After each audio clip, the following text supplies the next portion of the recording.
Argentina, hoy con la presencia de nuestra querida Bernarda Llorente. Pueden llamar al 1149797201, 1149797201. Son las 12:23 y la temperatura, casi 23 grados, Bernie. ¡Apa! Un día de calor, un día primaveral, un día peronista. Un día peronista. ¿Ayer o hoy? Ayer y hoy. Muy bien, muy bien. Qué bien, cosa, después el general lo va a aclarar eso. Bonita finta. ¿Lo podés aclarar? Bueno, escucha, hola Julián Fava, bienvenido. Hoy nos va a hablar de algo.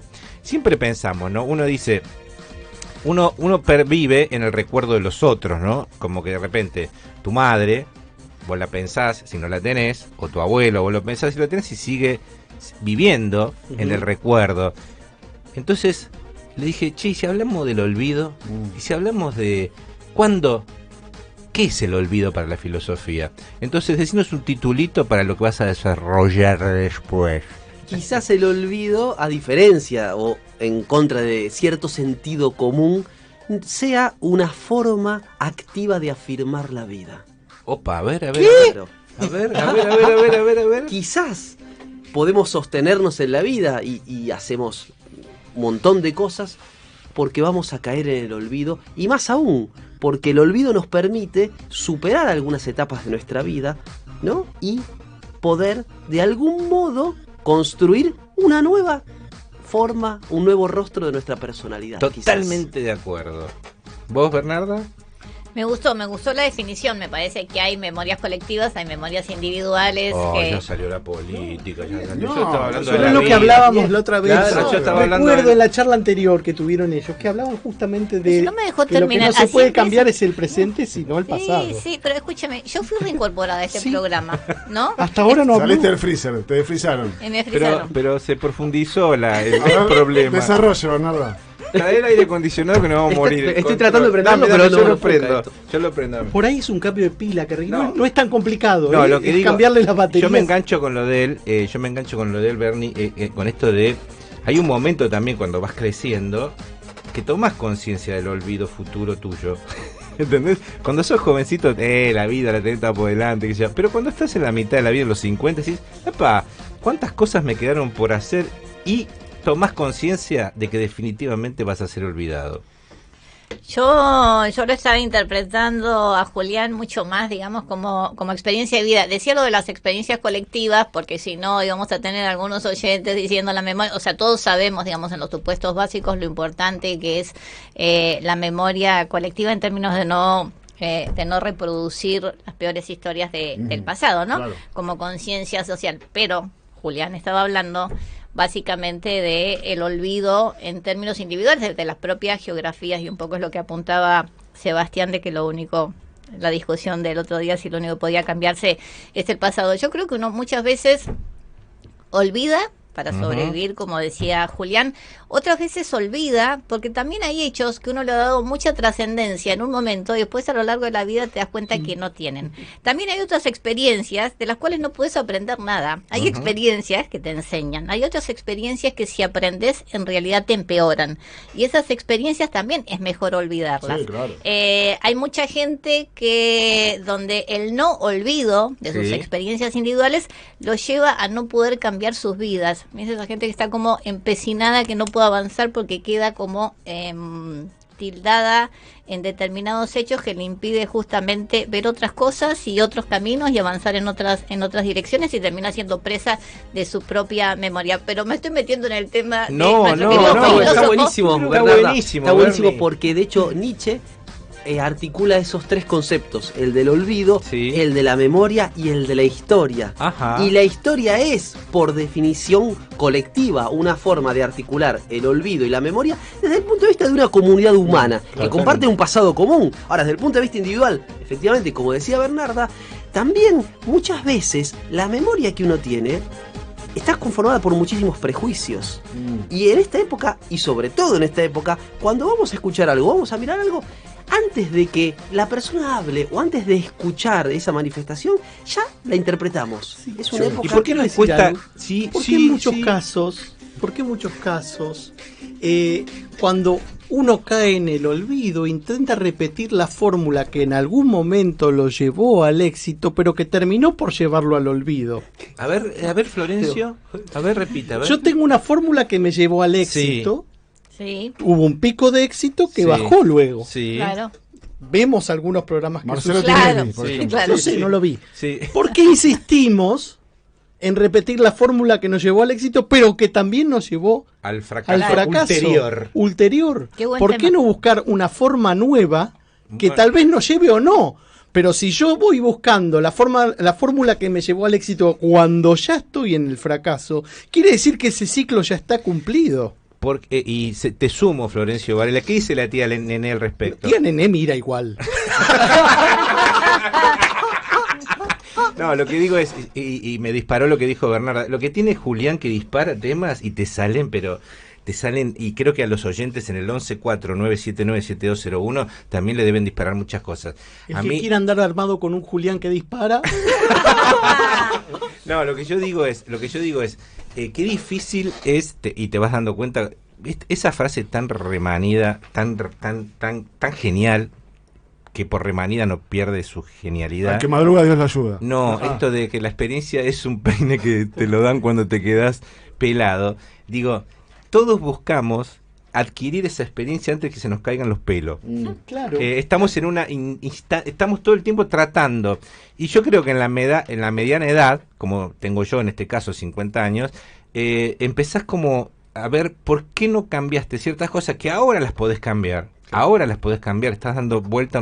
A mí me ha pasado que estoy tratando de tomar decisiones que me costaron años tomar decisiones de ese tipo y no eran tan complicadas, ¿entendés? No eran tan difíciles, pero la fantasía, la paranoia que tenés en tu cabeza de que el mundo se acababa, que todo terminaba, que ibas a entrar en un proceso de decantación y que vas para abajo, como lo que decía él recién. Lo que pasa es que somos seres que buscamos garantías, ¿no? Buscamos estar contenidos en zonas que buscamos conocemos. El amor.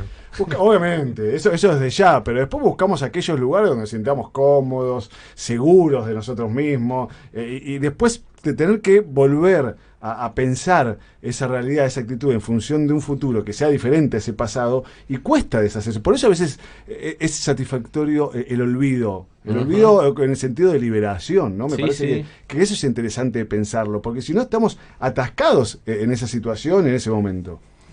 Y también estaba pensando también en esta cosa colectiva que el olvido también se construye de nuevas construcciones, o la memoria, ¿no? Como contracara de el olvido. Y justamente miraba en la pantalla de la tele la marcha de la CGT hoy, ¿no? Y cuando uno piensa el tiempo transcurrido desde el 17 de octubre del 45, dice, es mucho tiempo. ¿Y por qué el peronismo sigue vigente? Porque el peronismo no ha sido igual, o sea, ha sido igual en sus valores, claro, pero se ha ido reconstruyendo y adaptando a las nuevas circunstancias. Y creo que un poco también pasa con el ser humano a lo largo de su vida. Vos decías que la experiencia viene cuando ya no sirve. Eso es cierto, esa frase. No es que no sirve. No, bueno, sí, cuando ya no te quedan un peine que... Yo no estoy muy de acuerdo, porque la experiencia también se compone de pequeñas experiencias, y a lo mejor no tenés la experiencia total, y hay cosas que no hubieras hecho y que hiciste en un momento determinado. Pero hoy tenés una visión distinta, o todos nosotros tenemos visiones distintas que teníamos tiempo atrás. Y probablemente ahí, digamos, nosotros cambiemos, ahí decidimos qué olvidamos, qué recordamos y qué cosas nos sirven para seguir adelante y cómo nos conformamos como seres humanos. Pero el contrapeso a ese peine, que yo no lo digo taxativamente, digo que es una sensación, el contrapeso a la edad de los 50 es ver para atrás las cosas que vos lograste, y que muchas veces en la locura, en el fragor de estar haciéndola todo rápido, no te das cuenta, no tenés noción de la cantidad de cosas buenas para vos, para tu entorno, para tu grupo que has hecho, y no te das cuenta, y empieza como un proceso de agradecimiento a todo lo que te han ayudado, empieza como un proceso... pero eso es un arma de doble filo, ¿no? A ver, porque por un lado porque vos, te podés quedar ahí. Claro, te pensás que lo mejor ya pasó, no, que añorás aquel pasado melancólico, digamos, y no tenés más nada para dar. Puede ser un pozo difícil de... No, yo no digo eso, yo siempre negaba ese pasado, que era horrible, que era horroroso, que Bernarda me conoce, criticándome así, Virgo exigente, pero de repente relajé un poco y vi que estaban buenas las cosas, y eso me genera mucha energía, como cuando tirás la gomera para atrás, para ir para adelante. Me hizo un clic. Revisitaste el pasado, digamos. Pero me hizo un clic porque lo veía como no placentero, y fue muy placentero. Lo que pasa que en la dinámica de la locura en que vivíamos, a mí no tuve ese tiempo, ese espacio de parar y disfrutarlo. Hoy sí lo tengo. Por lo tanto es como al revés de lo que vos decís, que a otros les puede pasar. A mí lo que me genera es como, viste la gomera cuando tirás para atrás, yo siento que voy para atrás, pero empiezo a disfrutar y genera una fuerza en la onda, que le decíamos nosotros en la gomera, y en el medio ahí estoy yo, esa piedrita, y no sé para dónde va a ir. Eso no lo sabés. Tanto en el olvido como en la memoria hay una construcción, Juliano, ¿no? Digamos, absolutamente. De ambas cosas. Y hay algo de la imagen que trae Claudio que está buenísimo, de la fuerza esa de la onda. Porque es una fuerza que es va una para fuerza, atrás, ¿no? Que tiene que ver con eso que se llama del olvido y su función. Nietzsche dice creativa la función del olvido. ¿En qué sentido? En el sentido de que la memoria está atada en términos personales, hablemos en este caso, está atada a la identidad, está atada a las seguridades, está atada a lo que uno fue. Y el futuro es en definitiva lo indeterminado. Pero uno vuelve hacia ese futuro con las herramientas del pasado.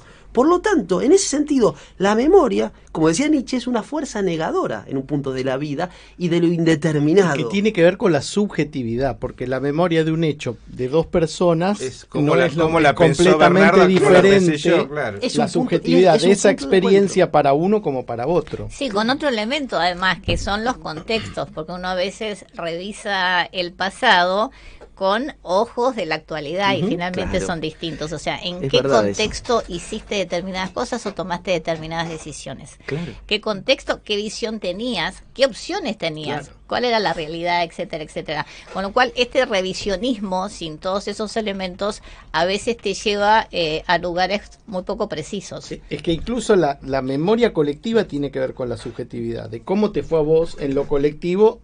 Individual. Hay gente que dice, a mí en tal época me fue bárbaro. Sí, pero habían medio país cagado de hambre. Claro. Digo, hay una subjetividad en cada acto de memoria. Qué interesante estas tertulias, a mí me encantan. Pero volviendo a lo que decías recién, Julián, esa fuerza que generás en la catapulta, deja de leer vos porque estamos hablando con vos también. Perdón, te estoy retando al aire. Aprender. Sí. O el ejercicio de aprender algo nuevo implica olvidar. ¿Sabes qué hace olvidar? Aprender implica olvidar. Implica olvidar formas y seguridades. Pero ¿cómo nos aferramos los seres humanos a nosotros? Nos cuesta cambiarnos la piel todo el tiempo. Claro. Pero y con esto trabajan mucho, seguramente Bernarda sabe mucho más que yo de esto. Trabajan mucho los asesores, los que hacen coach político, pongamos por caso, ¿no? A ver. Siempre pienso, ¿no? Alguien que hace un coach político o que hace un coach, ahora está de moda el coach ontológico, que no solo se aplica a la política, sino que se aplica a lo empresarial, a la vida. Claro, y trabajan mucho. Yo he leído cosas, he visto videitos en YouTube. Trabajan mucho con todo lo que uno ya tiene como incorporado y muchas veces para desandar modos de hablar, para desandar posturas, para presentarte quizás como otro, ¿no? Como la construcción de, no sé si la mejor versión de vos, sino una versión de vos que encaje con el mercado, con la política, con lo que fuere, ¿no? Entonces se trabaja, hay muchas herramientas de Nietzsche que han sido tomadas por la autoayuda y que han sido tomadas por los que hacen coach ontológico, etcétera, y les va muy bien, mucho mejor que a los filósofos como yo. Entre paréntesis, dicho eso, entre paréntesis, ¿no? Les va mucho mejor porque le han encontrado un sentido útil. Mira, antes me parece que vos estás hablando de la superación de esto, porque en un momento venían como los expertos, agarraban una figura a partir de los parámetros de una determinada época y finalmente era el producto de todos candidatos iguales. Sí, ¿cómo te adaptaban a esos candidatos a esa estructura, ¿no? Claro, con los mismos discursos, hasta con los mismos modales, las mismas modas, etcétera, etcétera. Después en un mundo donde la diferenciación es muy importante, digamos, en términos de consumo, también fue esto de buscar, como a partir de la materia prima, digamos, entre comillas, de una persona, cómo sacar su mejor versión, no su mejor versión humana, sino su mejor versión vendible en el mercado. Y eso es un poco lo que estamos presenciando hoy. Pero tenés futuro, Julián, desde la filosofía. Vamos, eso lo quería escuchar. Sí. Hace tiempo en Estados Unidos, por ejemplo, el psicoanálisis fue reemplazado, el análisis fue reemplazado por filósofos. Es cierto. Sí. Cuando salió el boom de menos Prozac y más Platón, fue un boom así tipo mainstream. Las grandes estrellas de rock y del cine no van al psicólogo de Estados Unidos, van a charlar con el filósofo. Sí. Bueno, porque también habría que ver en un país que ha sido, bueno, en un país no, en una ciudad como Buenos Aires, que ha sido tan psicoanalizada, sobre todo en un determinado momento, ahora un poco menos, ¿no? Empezaron como terapias más alternativas y terapias, digamos, de más corto alcance que el análisis en sí. Hay opciones, ¿no? Hay opciones que me parece que tiene que ver con esto de revisar el pasado. El psicoanálisis muchas veces te lleva justamente a enfrentarte, no importa, con tus versiones del pasado. Sí. Mientras que hay otras escuelas, ¿no? Dice, bueno, revisar tanto el pasado, ¿te lleva a modificar el presente y te lleva a modificar el futuro? ¿O en realidad necesitas otras herramientas de cara a ese presente y otras ese futuro? herramientas de cara a ese presente y ese futuro? Bueno, es una discusión, digamos, son distintas variantes de un mundo que, como decíamos, y seres humanos que buscan certezas en un mundo que aporta muy pocas. Creo que habría que hacer dos terapias. A ver. Una psicoanalítica que te lleva a saber dónde la cagaste, y la otra que te lleve a saber cómo solucionar. Conductista. Mira, ayer Bernardo me mandó una frase que estaba buenísima de Albert Einstein que decía: nunca puedes resolver un problema en el nivel en que fue creado. Nosotros somos un problema que fuimos creados en el nivel que nacimos. Claro, entonces, el psicoanálisis tiende a eso, o sea, tiende a veces a buscar las razones de resolver el problema actual que tenemos en el nivel que fuimos creados cuando nacimos, digamos, haciendo una metáfora demasiado exagerada en términos, le pido disculpas a los psicoanálisis. El psicoanálisis más clásico. Sí, el más clásico, pero quiero decir, hay algo en eso de resolver los problemas en un nivel que ya no, esas herramientas y esas respuestas ya no te sirven. Claro. Ya no te sirven. El psicoanálisis, lejos de hacer cultura del olvido, lo que hace es tratar de hacerlo emerger. A veces sirve. A mí me ayudó, después de 20 años, me ayudó muchísimo. No se nota. Por lo menos. No. A mí me ayudó muchísimo. Pero digo, en la adaptabilidad, digamos, a la sociedad. Sí. A ver, critica, amiga. No. Me pone carita. El psicoanalista es un detective. A ver. No, el psicoanalista no es un detective. ¿Sí? No es alguien. En realidad, el detective es uno. Sí. No es, pero uno resuelve el caso. Se nos duerme Cutufos. Uno resuelve el caso. Está escuchando. Pero la condena, ¿quién la dicta? Es decir, el cambio. ¿Dónde dictamos el cambio?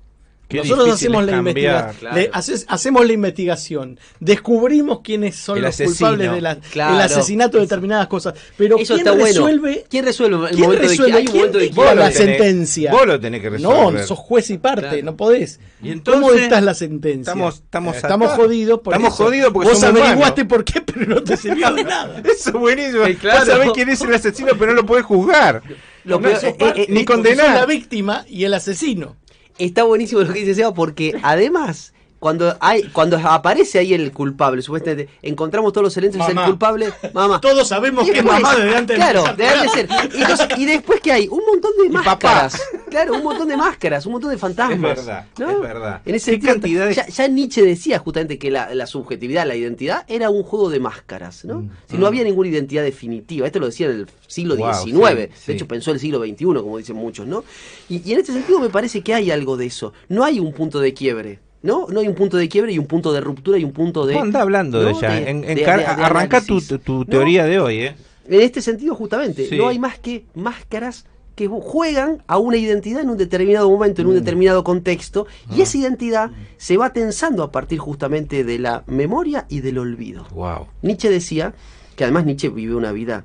Digo, es un filósofo, sí, no sé si yo diría así de hermosa, muy atormentada, ¿no? De joven. Quiero ver la película, ¿cómo se llama? Más allá del bien y el mal. Sí, más allá del bien y el mal, sí. Está buena y además es muy interesante la vida de él porque, por muchísimos motivos, ya de muy joven era un gran catedrático, a los 24 años tenía la cátedra de filología en Basilea, iba a ser una de las grandes promesas de la filología alemana, era también un joven músico con grandes pretensiones que se vincula también a esa edad con Wagner, se vincula a Wagner. Va a visitar a Wagner, comienzan a conversar, se fascina con Cosima Wagner, la mujer de Wagner, le tira a los perros cual la China. Cual China. ¿Te das cuenta? Suárez, Cosima Wagner se cagó de risa. Wagner también se le cagó de risa, ¿no? Digamos, era feo. Me gusta cómo cuenta la historia. Y bueno, y a partir de allí empezaron sus grandes tormentos. Era un poco, siempre digo que Nietzsche pensó grandes temas, pero si uno hoy lo lee, es un compendio de misoginia, ¿no? Es como tiene muchas frases que son tremendas, ¿no? Son tremendas. Mi mamá me dijo, ¿vas a ir a ver una mujer? Entonces, lleva la fusta y el palo. Porque a la mujer... dijo tía Nené. Es una frase de tía Nené. Bueno, es una frase ¿Tía Nené te dijo eso? De esas frases tiene un montón. Las mujeres cuando están en silencio parecen más inteligentes. No. De esas frases tiene un montón. No obstante todo ello, ha quedado como un gran... No lo vamos a cancelar ahora. No lo vamos a cancelar. No lo vamos a cancelar. Atravesó, sobrevivió toda cancelación. Y además uno entra a una librería en la calle Corrientes desde hace años y ve Nietzsche. La gente lo lee en Argentina. Nietzsche inventó el Instagram. No pregunto, con lo que decías vos, pues, de las máscaras y las memorias. Absolutamente. Las memorias. Absolutamente. Selectivas. Eso está bueno. Podría ser pensado como uno de los precursores del Instagram. Y dicho todo esto, bueno, ese fue el primer amor para traer algunas cositas de la vida, ¿no? Después casi vive un trío con con Lu Andrea Salomé y la China y Paul Ré, los tres vivían una amistad muy intensa. Y Nietzsche, al segundo día de conocer a Lu Andrea Salomé, que era una filósofa bellísima e inteligentísima, rusa, alemana, cultísima, que termina siendo amante de Freud, bueno, una vida impresionante la de Lu Andrea Salomé, y la conoce al segundo día, le propone matrimonio. ¿Al segundo día? La piba sale casi corriendo, pero le dice a Paul Ré, ella le dice a Paul Ré, que era otro gran filósofo, estaban los tres juntos, ¿por qué no hacemos un trío? Listo. Genial. Y Nietzsche, con todo esto, que tantas ideas tan de la máscara dijo, no, tanta de Tres máscaras no. Claro, tres máscaras no. Y entonces salió con... Esa fue la segunda desilusión de su vida. Mirá vos. De algunas más que vendrían, que fue alguien que, digamos, que escribió y no vivió como escribió, ¿no? Eso también, digo, decía una cosa más, hacía otra. Y si vamos a este gran libro de Nietzsche, que es La genealogía de la moral, donde habla justamente de la memoria y del olvido, acá nos dice algo que es bellísimo en un punto y es muy interesante, que el olvido es la fuerza activa que potencia justamente la vida, que es lo que decía Emma. Claro. El olvido es la fuerza creadora, es una fuerza de la salud vital. ¿Por qué? Porque la memoria, como la entendió el animal humano, porque Nietzsche en esto también es interesante, porque coloca al hombre no como una especie diferente, sino que lo coloca en el centro justamente de las especies animales. Y esto no es menor, ¿no? Porque es una suerte de protoecologista, ¿no? Digamos, el hombre no está separado de los restos de los animales, es un animalito que tiene algunas características. Un animal humano. Un animal humano. Y entre ellas tiene como no tiene, dice Nietzsche, el hombre, ninguna fuerza, ¿no? Ninguna característica que pueda hacer que se imponga al resto de la naturaleza, es el más débil. ¿Pero qué tiene? La inteligencia. ¿No? Y a través de la inteligencia, a través de la astucia de la inteligencia, va a querer dominar al resto, puesto que es el más débil. Entonces, en este animal humano, el olvido es una fuerza que afirma la vida. ¿Por qué? Porque es el único animal al que se le construyó una memoria. Y este punto es muy interesante. Y la memoria es una fuerza negadora de la vida, es una fuerza reactiva. ¿Cómo es que se creó la memoria? ¿Cómo aparece la memoria? A ver. Y esto es lo más interesante. La memoria fue grabada a fuego en la sensibilidad humana. La memoria tiene que ver con la promesa. Construir una memoria es construir una identidad a lo largo del tiempo que pueda prometer y que pueda pagar justamente las deudas que ha prometido. Entonces, justamente, los viejos castigos se grababan sobre el cuerpo, ¿no? Digamos, desde la niñez, el nene va y toca el fuego, se quema, todo bien. Después el nene va a un lugar y vos querés que no vaya ahí. Y ahora ya no se le pega a los niños, ¿no? Pero digo, se le dice, eso no lo hagas, ¿no? Sí. Pero otrora, durante muchos siglos de la humanidad, para que no se hicieran determinadas cosas. Y esto llevado a la sociedad en alguna época, alguien no pagaba una deuda.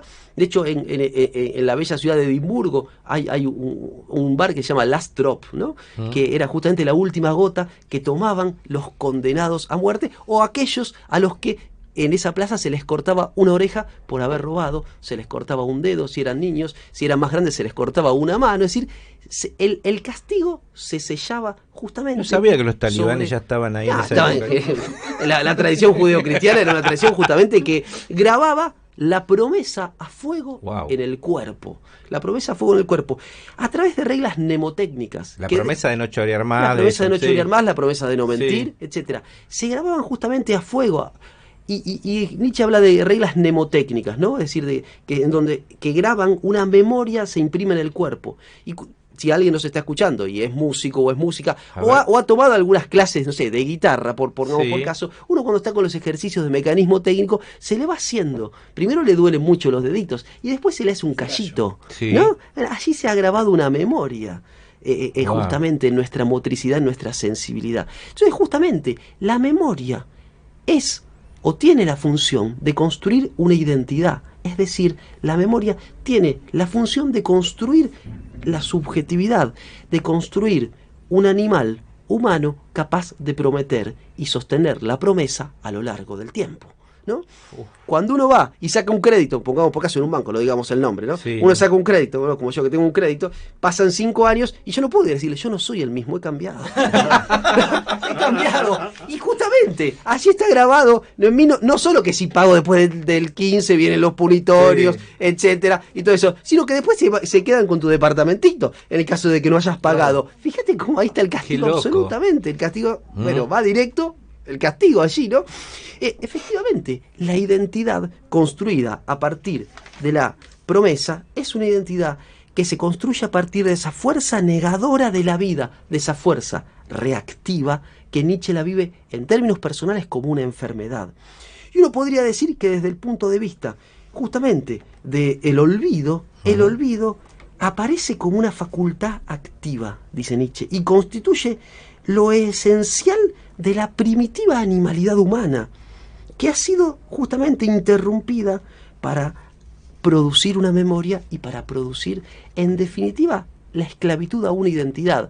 Dichosos los animales que viven en un presente eterno. Dichosos los animales que no temen la muerte porque al vivir en ese presente eterno la desconocen.